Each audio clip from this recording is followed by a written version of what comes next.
Hello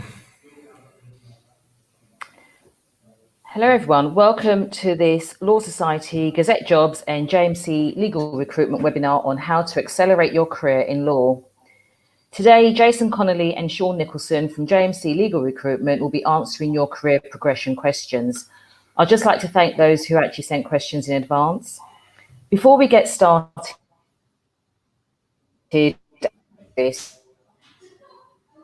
I'm here to support you throughout your career. We have a number of products and services that provide support from pre-qualification right through to supporting you at all stages of your career once you're qualified. Amongst other things, we offer one-to-one advice via our free career clinics led by qualified legal career coaches. On the website, you'll find career guidance and further information on our services, or you can always email us at careers@lawsociety.org.uk. Please also remember that you can register with Law Gazette Jobs and receive tailored job alerts across all practice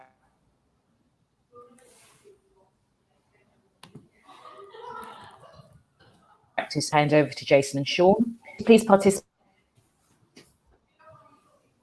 If you have any technical issues, please post these in the chat box and one of our team will respond to you. You can also email queries to events@lawsociety.org.uk. Hope you find today's session useful. I will now hand over to Jason.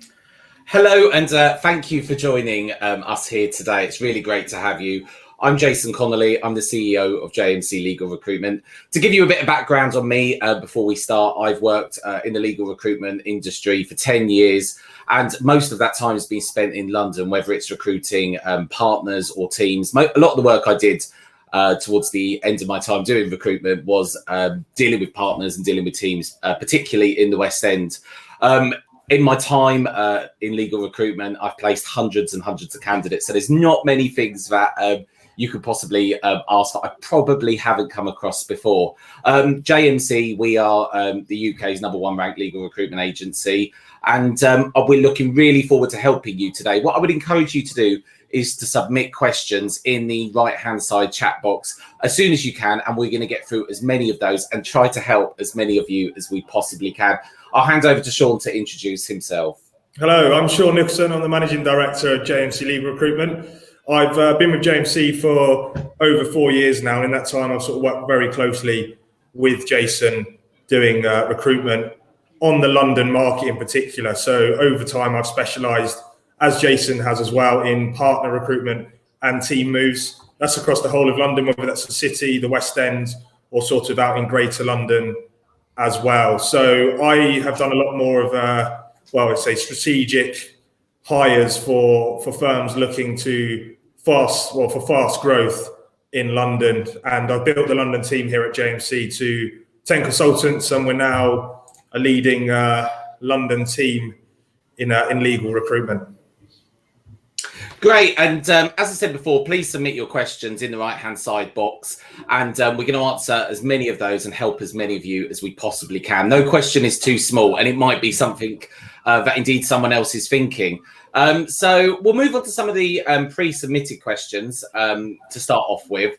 The first one that has been sent in: if there's one tip you could give to solicitors to advance their legal career, what would it be? I think the one tip I would give to people is to have a plan. A lot of people tend to go through their career kind of at real time and maybe making decisions about what's going to be best for the immediate future. And I think that having a plan is always going to ensure you're in the driving seat of your career at the end of the day. And when you do have a plan as well, it really allows you to make sure you're making constructive moves and you're moving in the right direction.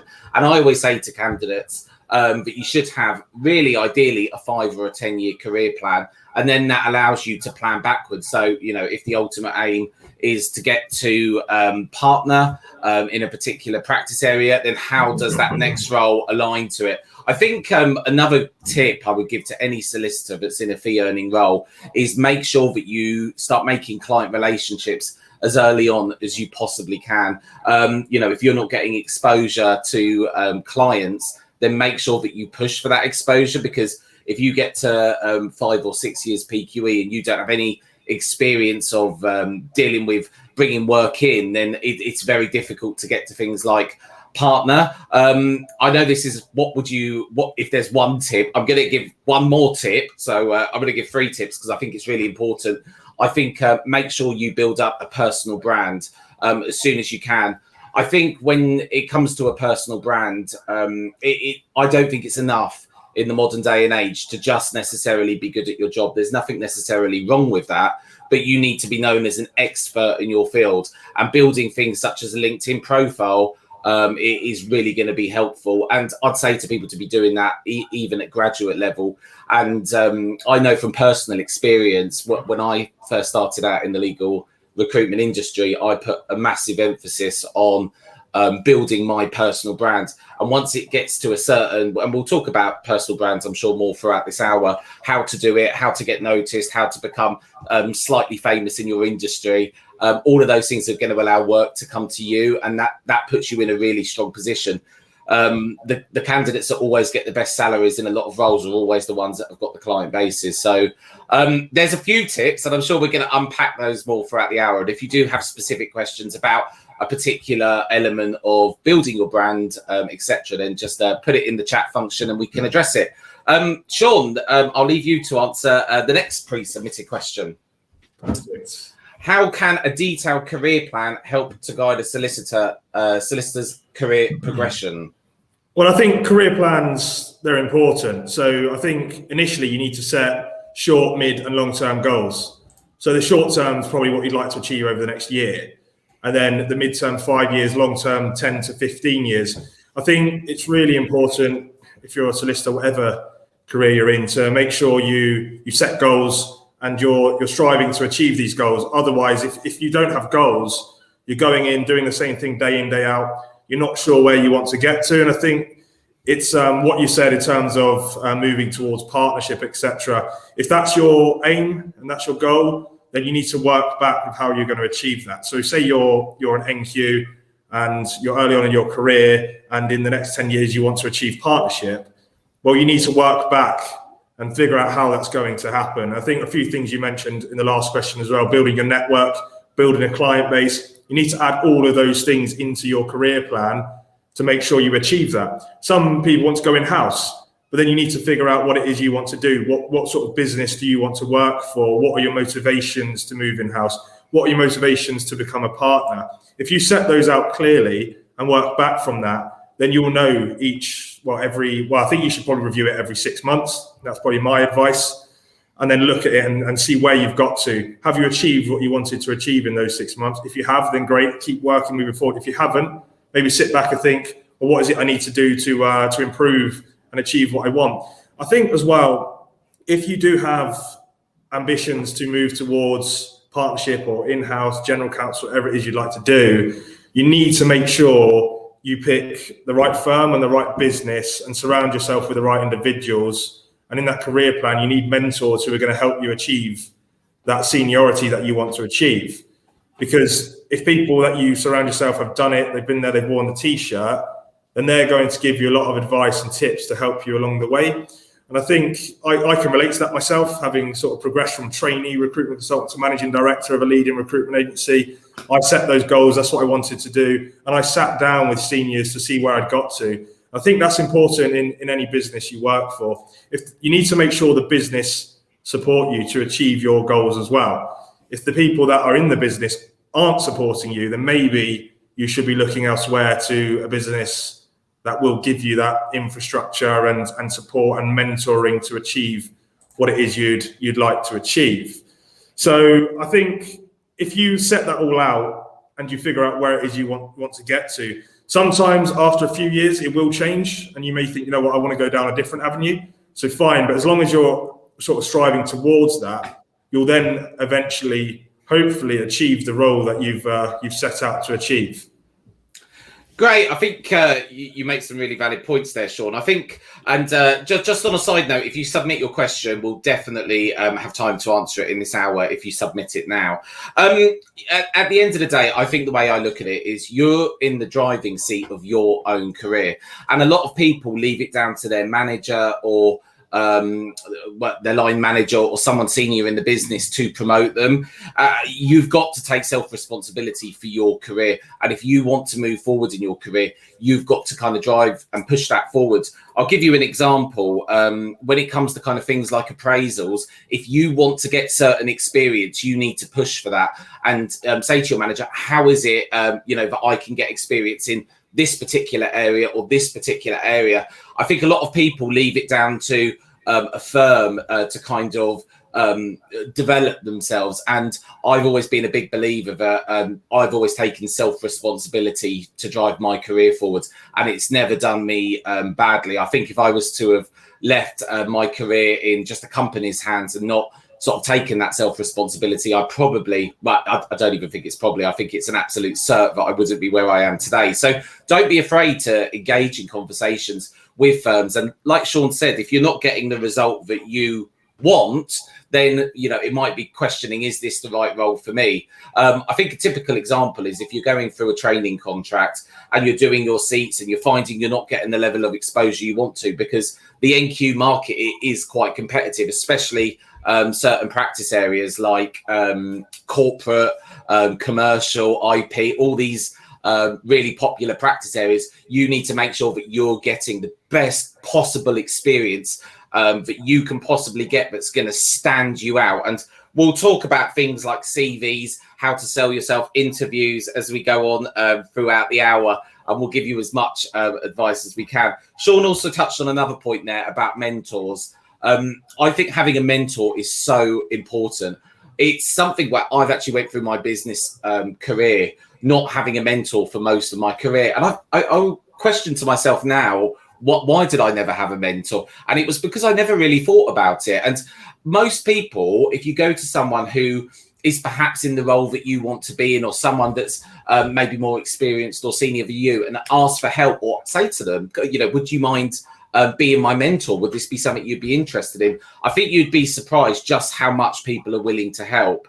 And having a mentor is great. A lot of the time, a mentor is going to be someone that will guide you in maybe sort of more the soft skills and things that you need to progress, not just things like technical skills. And I host a podcast called the Career Success Podcast, and every single week I speak to a self-made millionaire. And mentors is one of the biggest things that comes up time and time again, where people progress through having not just maybe one mentor throughout their whole career. As they move on and evolve throughout their career, their mentor will change. But I think that's an absolute massive point. And I think if you can get a mentor, do it, because it will really, really help you. But give thought, at the end of the day, when it comes to a mentor, it needs to be someone that you have rapport with, someone that you have synergy with, and someone that you feel is going to offer you the right kind of advice.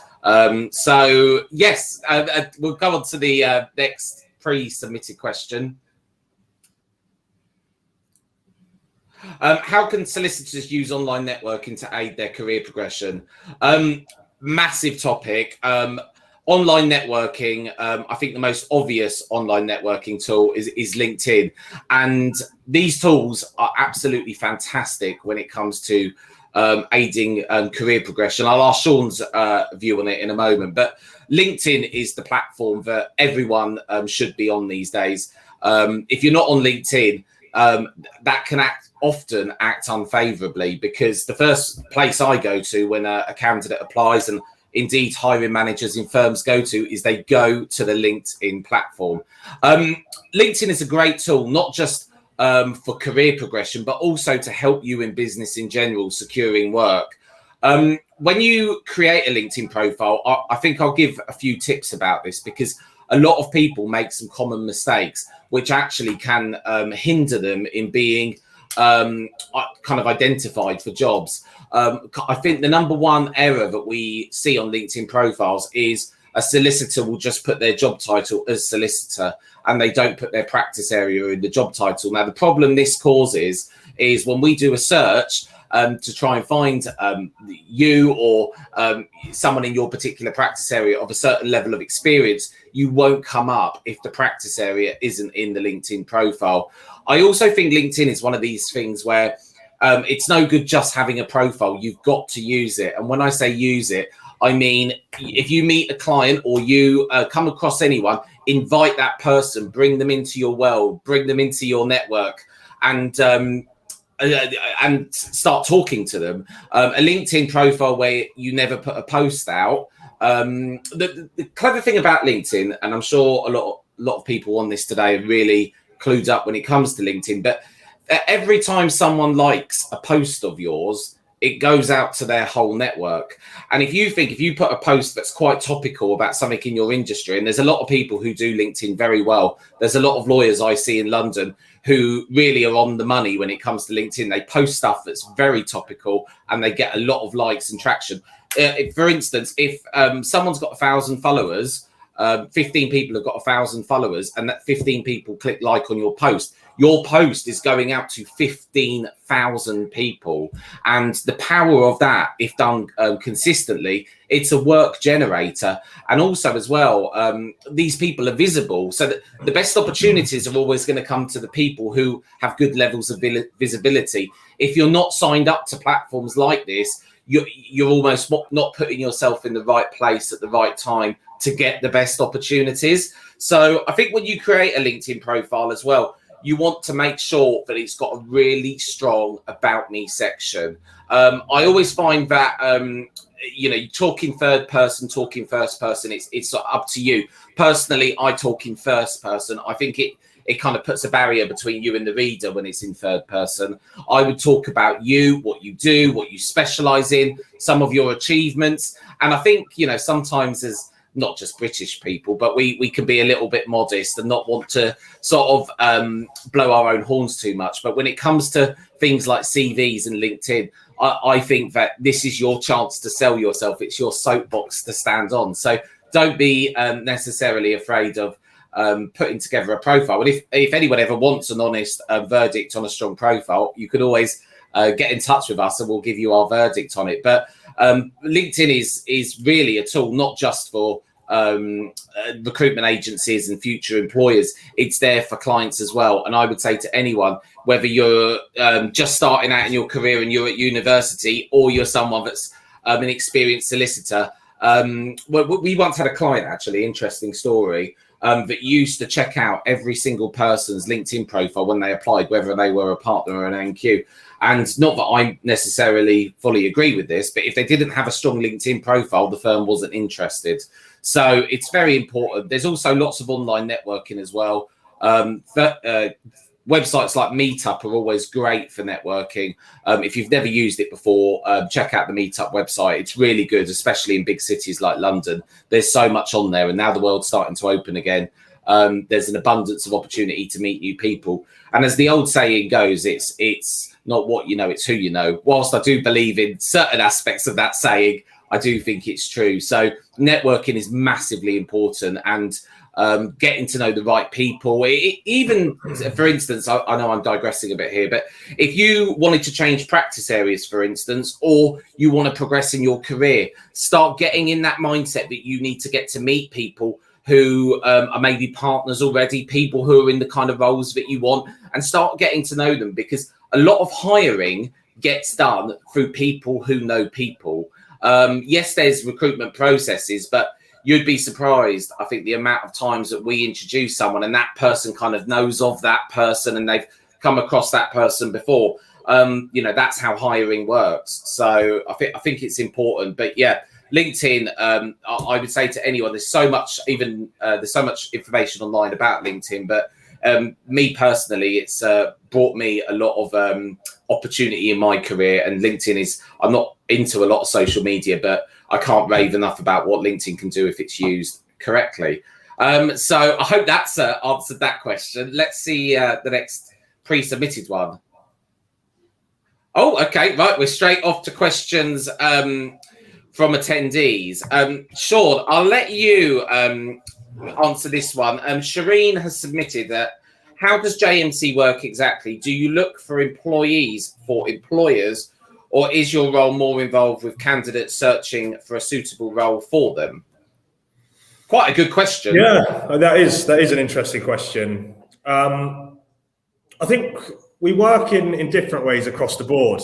So we have different consultants that will specialize in different things. So I think we have obviously clients, and they ask us to go out there and fill roles and work for them, and we get repeat business from them because ultimately we do a good job.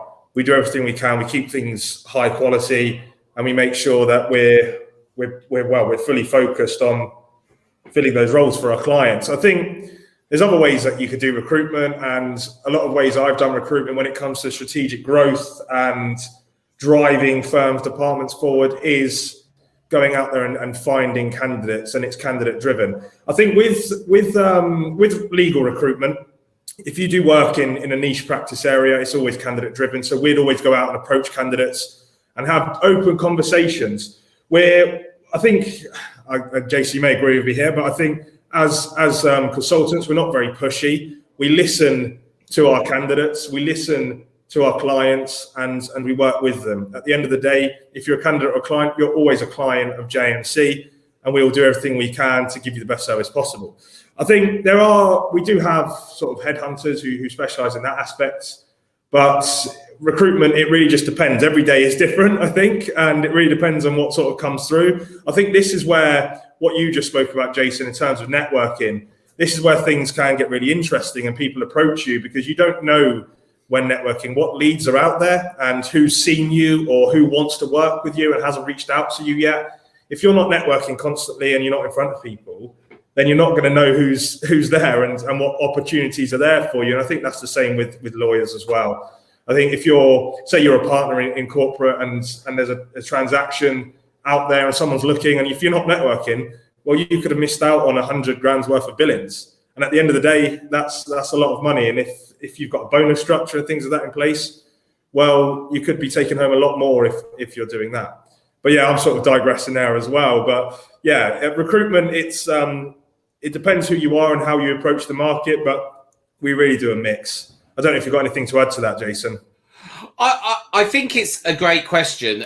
Is our role more involved with dealing with good level candidates or dealing with filling roles? It's really a mixture of the two. How we, if we're going to go into kind of monetary terms, how we make our money is filling a job. Some jobs are easier to fill than others. Some jobs can be impossible to fill because there is a lack of talent, especially in certain sectors, in certain levels of experience.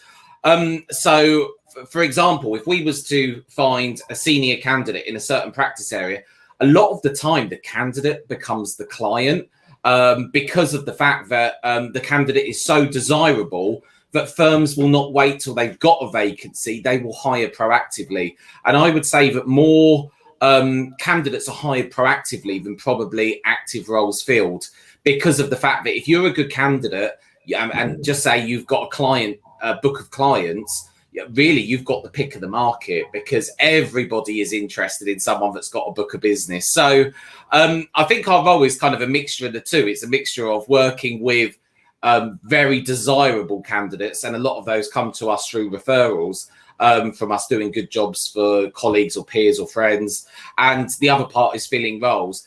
In terms of actually making placements, it generally, a lot of the time, it's much easier for us to make a placement from having a good candidate than to have a role because of the lack of talent in the legal industry. So yeah, it's a very good question, and we could probably spend the whole hour just talking about how we work and how we do what we do, because I think there's a bit of a taboo about the recruitment industry. People often wonder how it actually works. What I would say to people, though, is when using agencies, always be careful, especially if you're a candidate who's got a bit of experience, and not so much for junior people. I think for junior candidates and people with a bit less experience, I would say keep all options open. However, when you become a bit more experienced, do some due diligence on the agency because legal is very unique. It's not like other sectors. It's not like if you worked in the IT sector, there's hundreds and possibly thousands of companies where you could fit. In legal, there's only so many firms.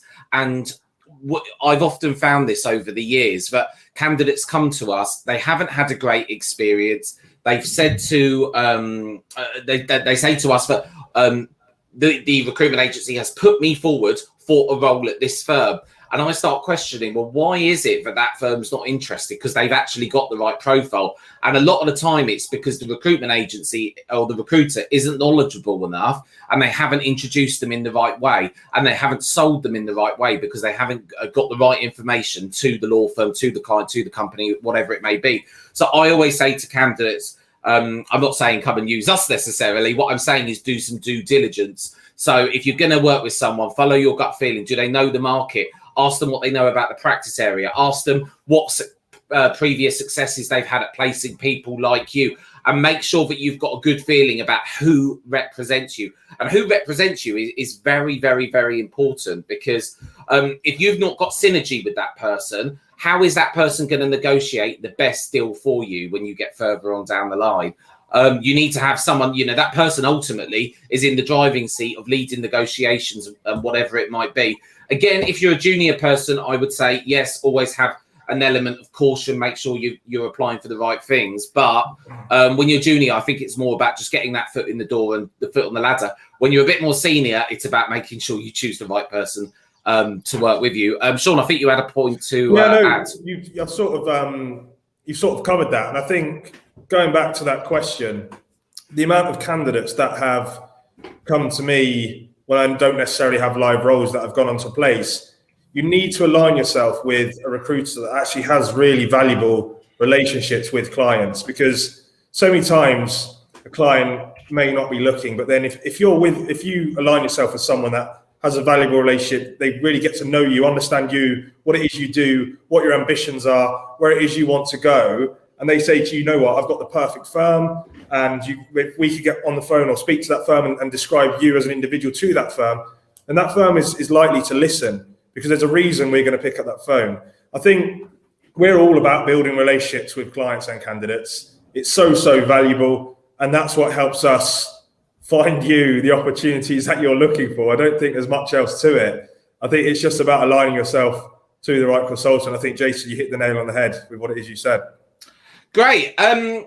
Question for you, Sean, from Debbie. Now I have finished the LPC and applying for training contracts where I see ones available.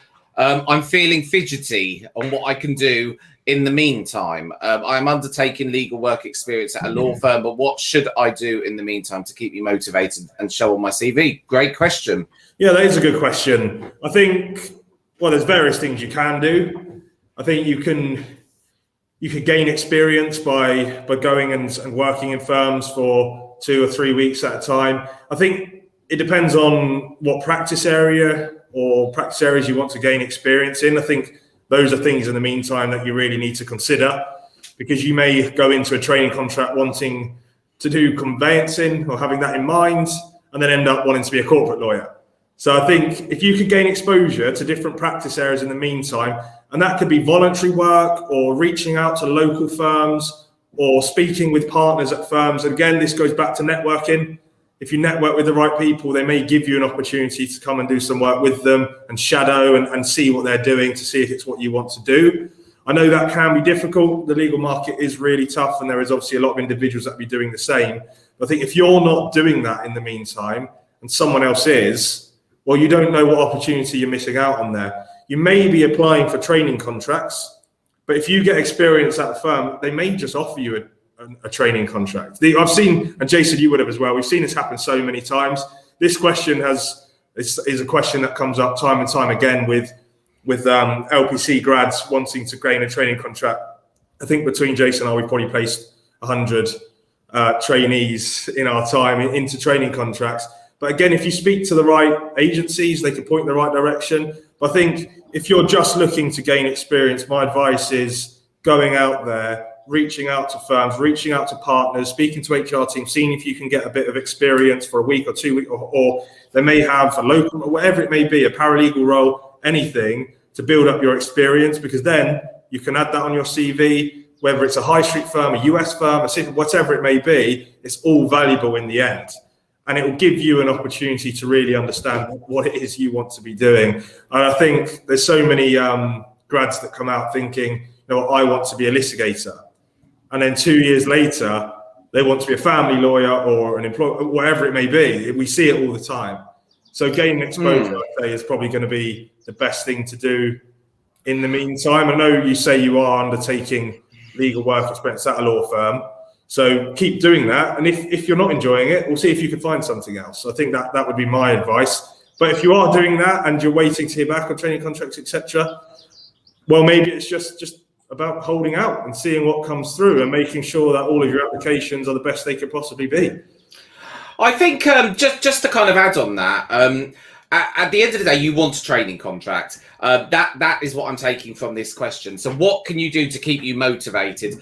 I think, obviously, most of the motivation is going to come from that sheer grit and determination to get the training contract. But you need to do whatever it is that you need to do to give yourself the strongest possible chance of getting the training contract, because training contracts are not easy to get. There is way more people that apply for training contracts than there possibly are. It sounds to me that you're going down the route of doing some paralegal experience first. I think that's great. I think what you need to make sure, though, is the experience you're getting is as strong as possible. I'll give you typical examples of what I've seen of how people have used paralegal experience to get a training contract. They might become a real specialist in one practice area by keep getting work experience in that practice area, whether it might be property, family, litigation.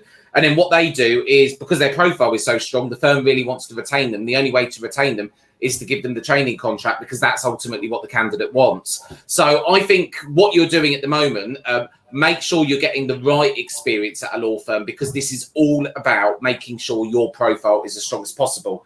When it comes to training contracts, I wouldn't just wait for training contract jobs to come up. I would be approaching firms proactively, quite tailored. You want to think about where it is you might want to work, what sort of firms it is you want to work for. Obviously, I don't know which sort of route it is you want to go down. I would always advise people, if you really want to get hands-on experience, avoid the city of London. It's very different. They recruit years in advance for their training contracts as well. I tend to find the candidates a lot of the time with the best experience are the ones that have worked for slightly smaller law firms, because they get a lot more hands-on experience. But don't be afraid to go out there and make direct contact with partners and actually say to people, how is it that I could possibly express an interest in working with you? I think what I would maybe do a lot of the time, I think sometimes it's better to not always go straight in with I'm interested in the training contract, because firms probably hear that a lot. But you could maybe go in and just start having conversations saying, look, your firm is a firm that I really think looks like somewhere that I would want to work. And I feel that maybe I could add value. And actually, I'm going to talk about adding value in a moment, because there's some good points on that.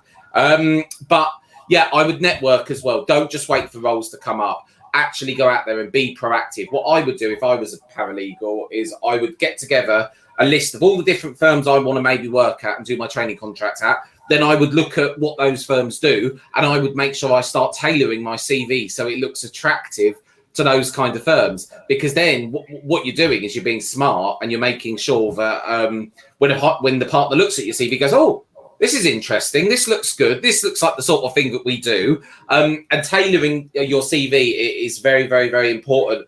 Again, if you're a senior candidate, it is a bit different. Sometimes your experience can be great, but again, even for a senior candidate, if you're a private practice senior lawyer and you want to go in-house, then you're probably going to need to make sure your CV's very much, it's not so focused on billings. It's more about the projects you was involved in, the impact you had on clients, and this kind of thing. One bit of advice I'd always give to people when interviewing is get in and adding value mindset. And what do I mean by that? I think a lot of people, when they answer interview questions, they go in there and they talk about themselves and stuff like that. But always look at the place you're interviewing at and think, how can I add value to this organization? Get in an value adding mindset, because if you come at things from going, actually, I've seen your website, this is what I think about it, I think it could have this. Like, firms really like that. And when I come across someone who I class as an adding value person, it can be really, really, my eyes sort of light up. And it is about adding value these days. That's what people want to see. They want to see that you're someone that, can think about things, and someone that can think about problems. So, yes. So next question. Good morning. What main challenges are commonly faced when transferring into the legal sector at paralegal trainee solicitor level and returning to work after maternity leave? And how can such challenges be overcome? So I'm taking from that, when transferring into the legal sector at paralegal level, I'm going to talk about the maternity leave point first of all, actually, because it is something that comes up quite often.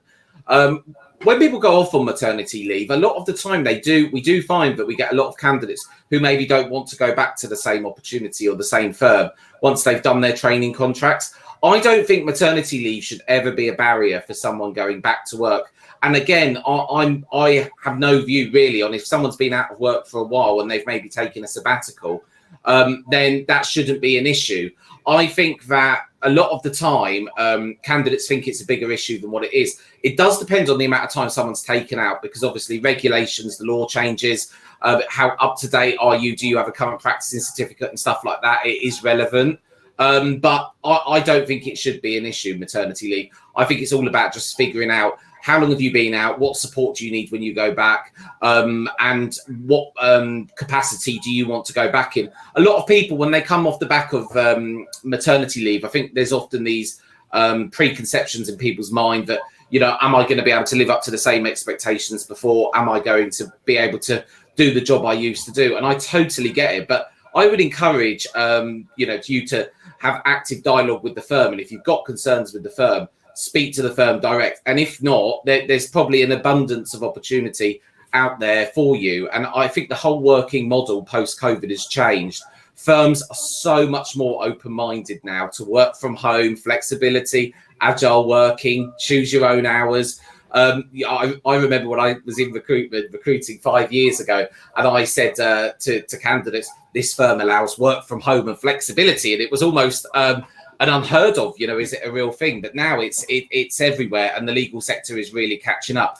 The legal sector has been somewhat draconian behind other sectors who've been embracing this kind of working for years, but the legal sector is definitely catching up now, and we're seeing more and more roles coming in where people can work from home, they can choose their own hours and all sorts. So in terms of the other aspect of your question, how do you transfer into the legal sector at paralegal trainee solicitor level? I don't really fully understand the context of what you're asking there, but again, it's about the experience that you've got, how you're going to use that experience, what transferable skills have you got.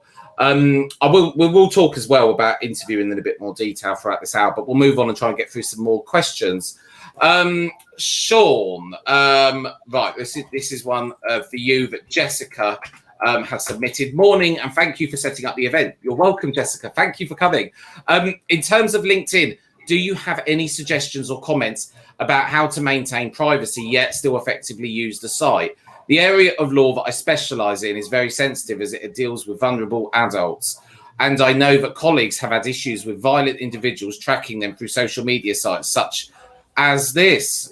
Good question. I'm sure we'll both have points to add on this. Yeah, no, that is a good question. It's quite an interesting one as well, actually. I think with LinkedIn, I think what Jason was saying earlier is you want to add selling points about you as an individual, and yes, obviously add the sort of interesting cases of things that you've dealt with. But I guess if you're working in a sensitive area of law, I wouldn't advise obviously adding those cases to it. What you could do instead is give a bit more detail in terms of what it is you specialize in and what it is you're doing on a day-to-day basis. I appreciate obviously if the vulnerable adults that you're dealing with, I guess it's tough because obviously I'm not in your position, so I guess it's tough for me to really see it from your side. But what I would suggest is adding your experience, adding what it is you do and what it is you deal with and how many years experience you have and your seniority, etc. That's all really important. But I think when it comes to LinkedIn, it's not necessarily all just about your experience. I think you need to sell you as an individual as well.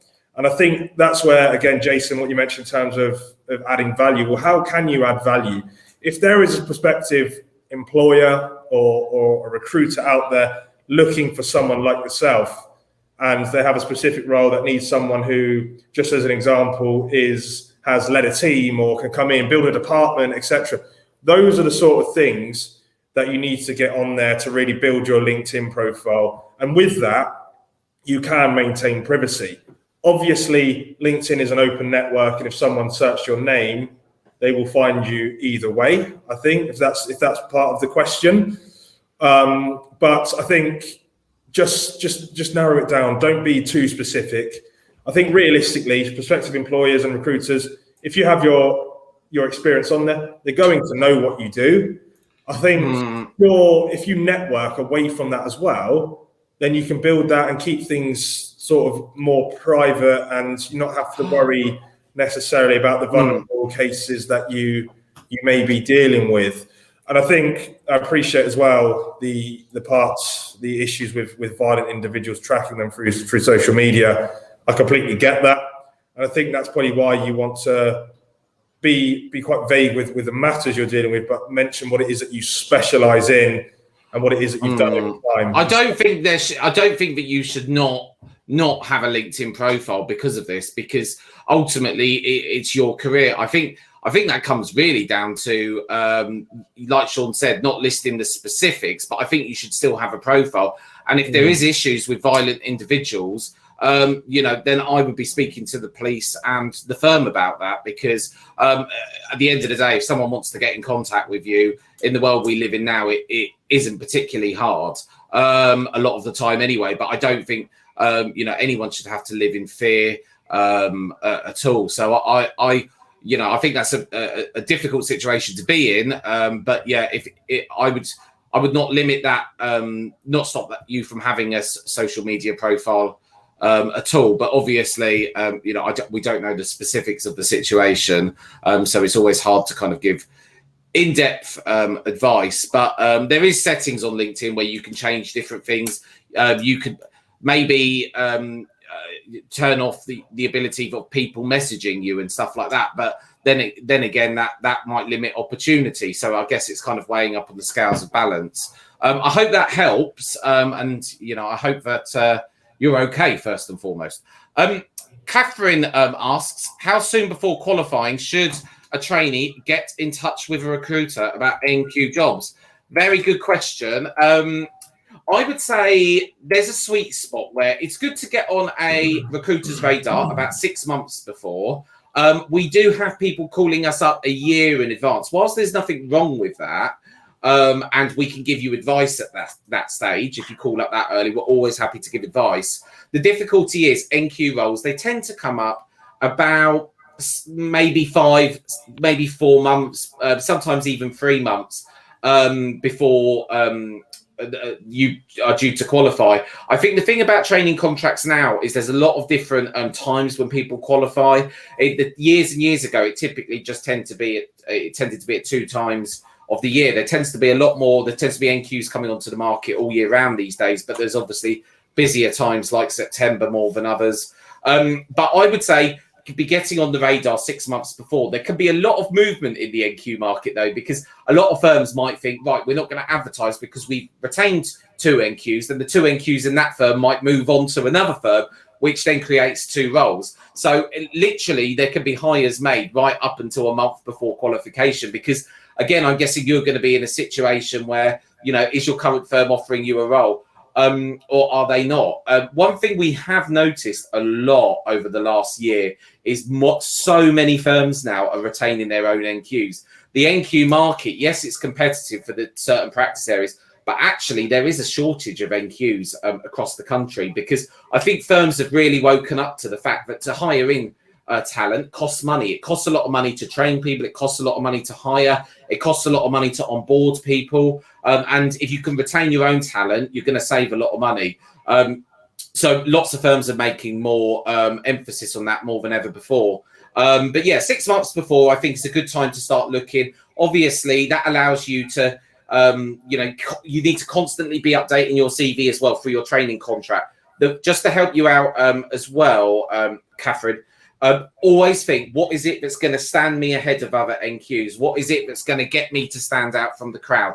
The things that will help you as an NQ, which will stand you out against other NQs, is things like business development, size of transactions, the amount of hands-on work that you've done. Also things like the level of who you're working with. Are you working directly with partners? And make sure you document this as you go. A CV should be a document that is always kept up to date. It shouldn't be left till 2 years until you look for a role, because then you struggle to think of the examples.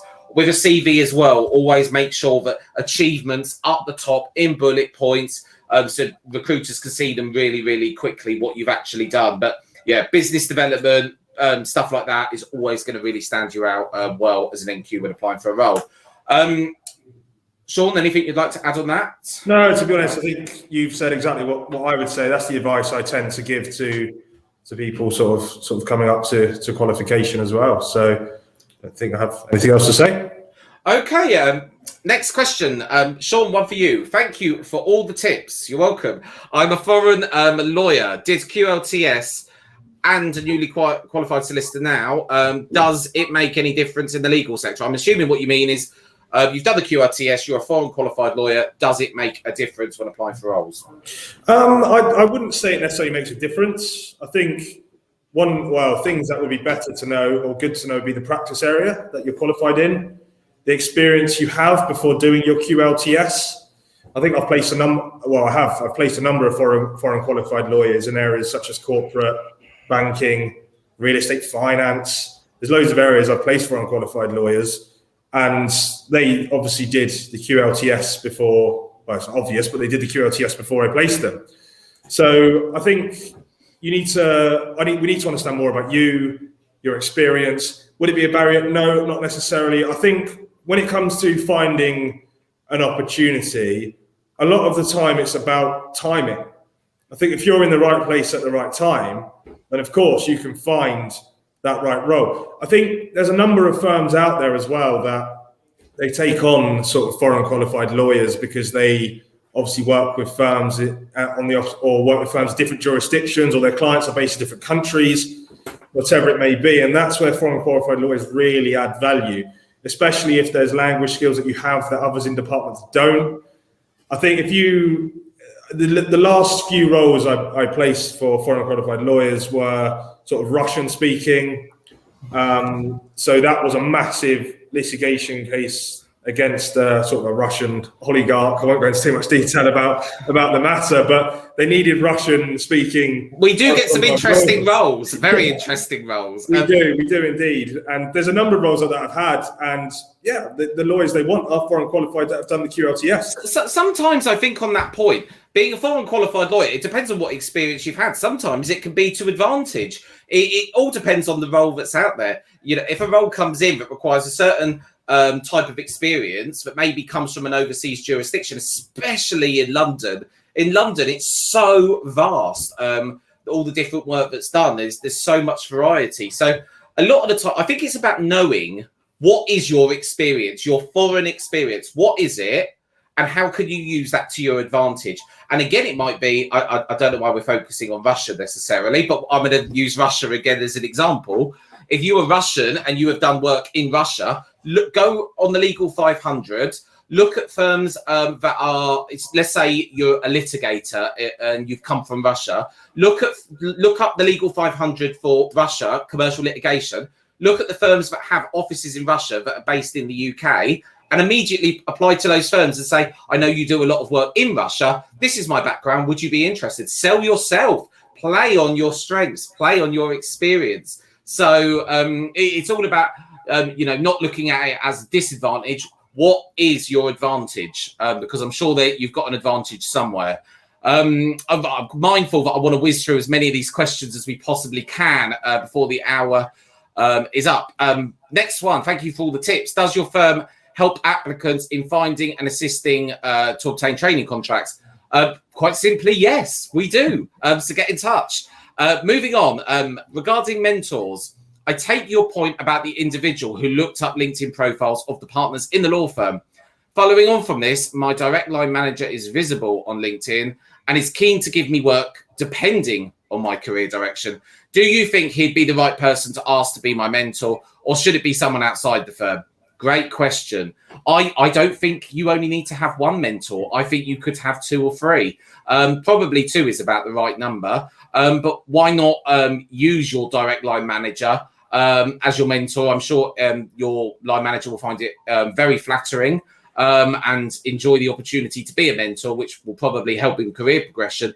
But I would look for someone outside, because I'm sure that you've got aspirations, and to maybe have someone that's outside of the firm can give you different ideas. I always think that a mentor is someone that isn't necessarily in your organization a lot of the time. I tend to find that a mentor might be someone that's outside of an organization. But I don't think there's any reason why you couldn't have 2. And by having 2, it will give you 2 totally different perspectives, looking through the world through different lenses. And I don't think it will be a bad thing. But I think that's a really great question. But I would always look for people that, who is it that you think is going to offer you what you need? And it might be you have one mentor for a year and you think, I've learned enough from this mentor now, I'm going to go and find a new mentor. You don't have to, it's not like a dog. You don't have to have a mentor for life. They can change. So yes, I hope that helps. Sean, what do you see as the main difference for those of us pursuing the SQE route? And are firms sufficiently adjusted to consider candidates that have come via this route? I think, again, this is something that we've obviously dealt with before as well. I think there's not necessarily a main difference. I think if you've got the skills, you've got the experience, you could do the job. Well, that's the start. That's a good starting point. Yes, I think firms. Well, I should say some firms are sufficiently adjusted to this, and others may not be. I think it's all driven by the employer.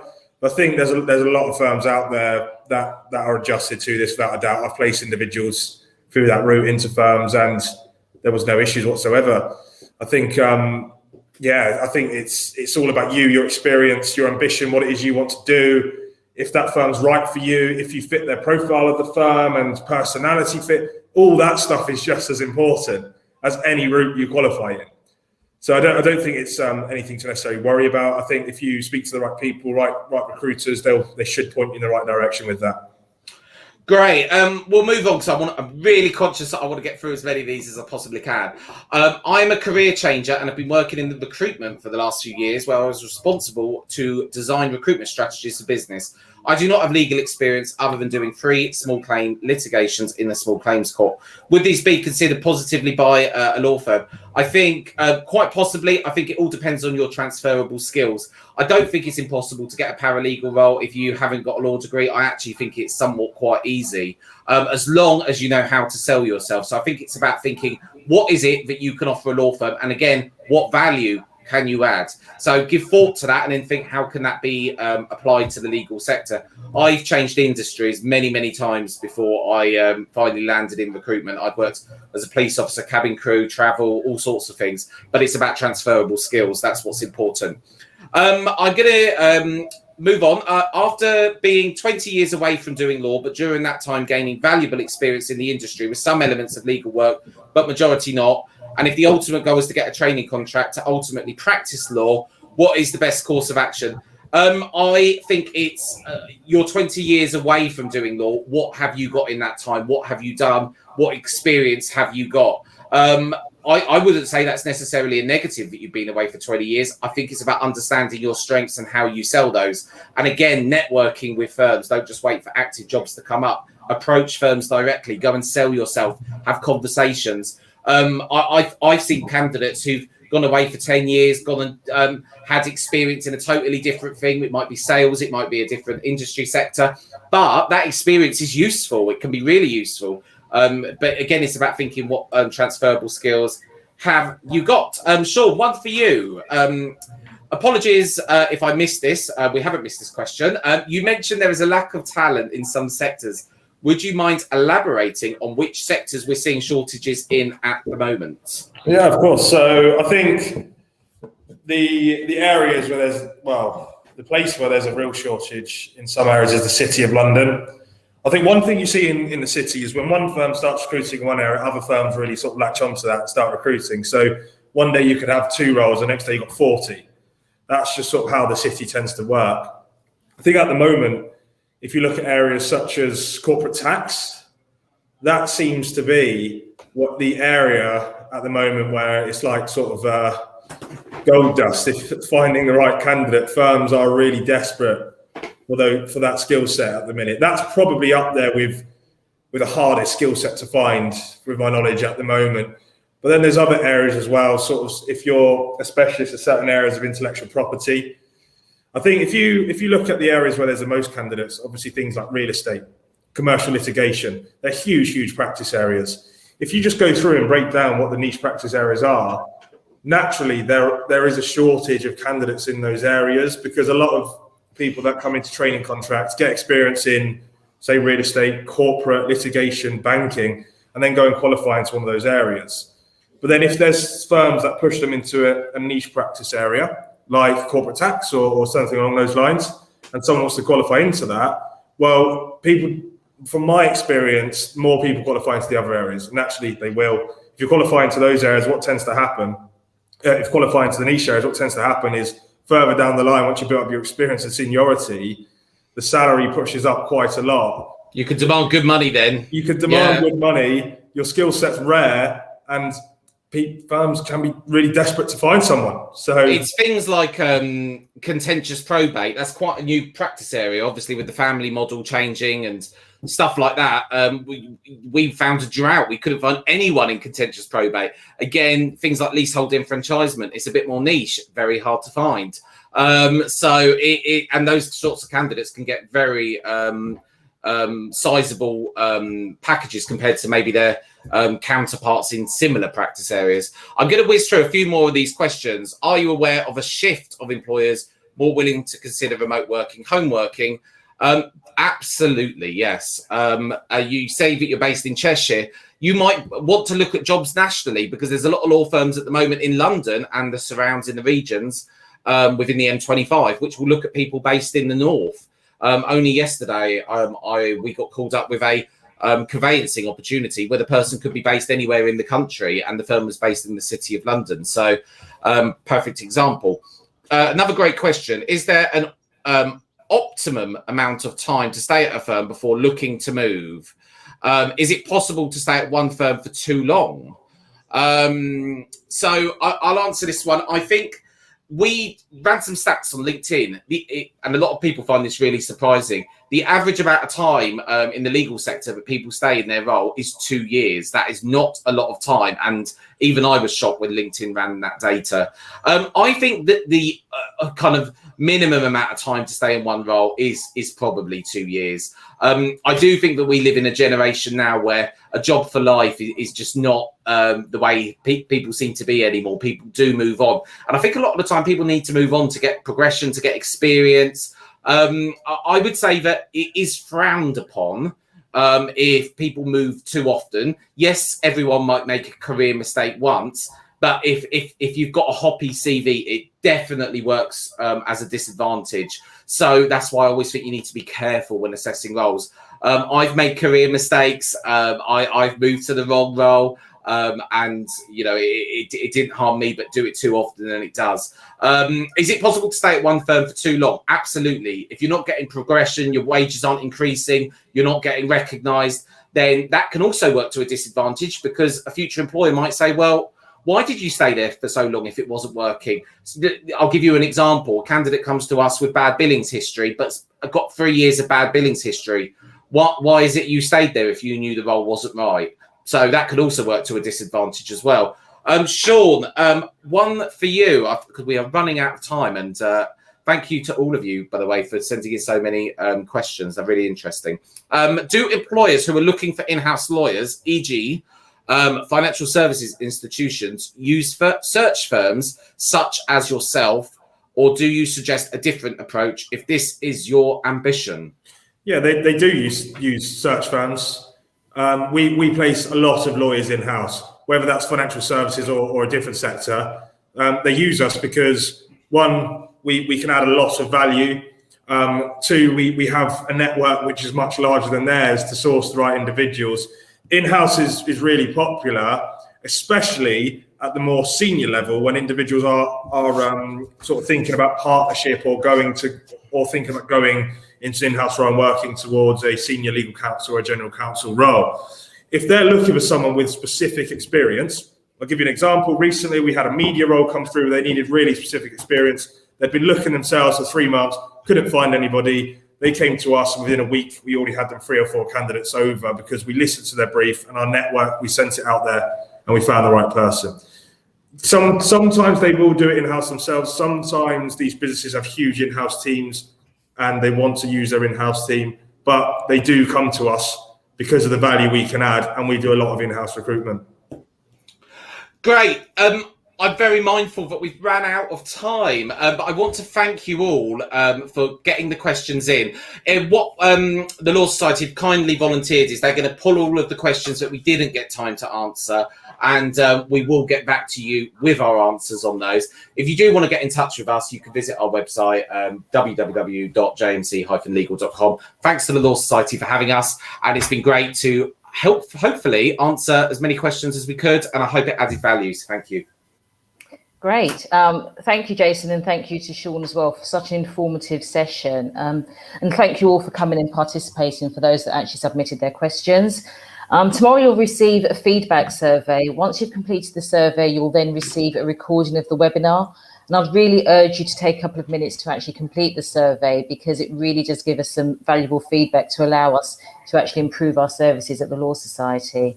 So nothing more for me to say apart from thank you and goodbye, and hope you all have a good day. Thank you. Thank you.